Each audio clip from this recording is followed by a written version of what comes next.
Hello everyone, in this video I am going to discuss Calcutta University Commission 1917. In 1917, the Calcutta University Commission was appointed by the Government of India under the chairmanship of Mr. Michael Sadler, the Vice Chancellor of the University of Leeds.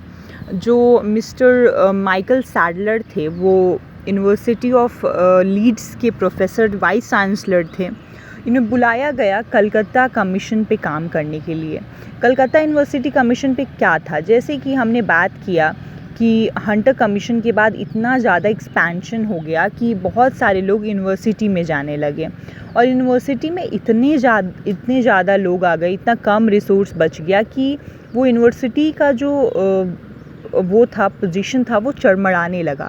सो इस पे काम करने के लिए इनको Michael Sadler को बुलाया गया और इस कमीशन को सैडलर कमीशन के भी नाम से जाना जाता है. The commission was appointed for the purpose of making recommendation to reform Calcutta university. Calcutta university को रिफॉर्म करने के लिए इनको बुलाया गया. Although it deal with the Calcutta university only, the problems it had studied were more or less common to the other Indian universities.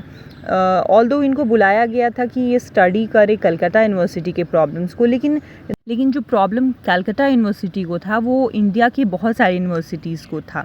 So the report of the commission is a document of a provincial importance and it had far reaching consequences upon the development of university in India as the whole. इसका बहुत ज़्यादा impact रहा universities को develop करने में. First thing इन्होंने क्या किया, पहले मैट्रिक होता था, 10वीं के स्कूल के बाद बच्चे यूनिवर्सिटी में आ जाते थे. तो इन्होंने बोला कि हमें एक इंटरमीडिएट कॉलेज बनाना पड़ेगा जिसमें बच्चे जो हैं स्कूल के बाद इंटरमीडिएट कॉलेज देन यूनिवर्सिटी में आए. तो ऐसे जो होगा लोड कम पड़ेगा यूनिवर्सिटी पे. Separation of intermediate classes from universities and the stage of admission to the university was to be after intermediate, not matriculation. Curriculum spreading over 3 years prescribed for the first degree.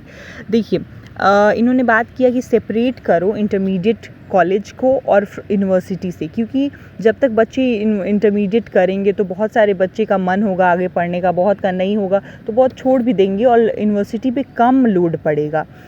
And matric के बाद नहीं आना है, आपको intermediate के बाद आना है. यहीं से 10+2+3 का फॉर्मेट शुरू हुआ था कि पहले आपको 10 तक मैट्रिक, फिर इंटर, फिर उसके बाद यूनिवर्सिटी में आना है.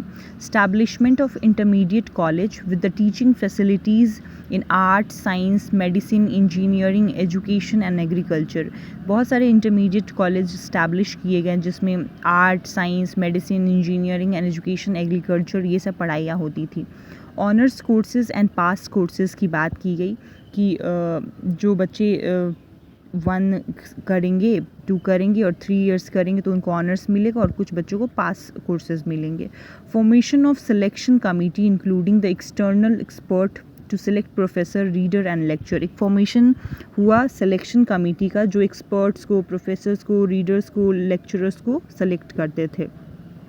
एक इंटर यूनिवर्सिटी बोर्ड बनाया गया जो सभी अलग अलग यूनिवर्सिटीज़ से बात करती थी और उनकी अंदर की बातों की, उनके यहाँ क्या चल रहा है ये सब जानने की कोशिश करती थी. Expansion of vocational and professional education including teachers training, vocational and professional education की बात की गई. मुस्लिम एजुकेशन की बात की गई.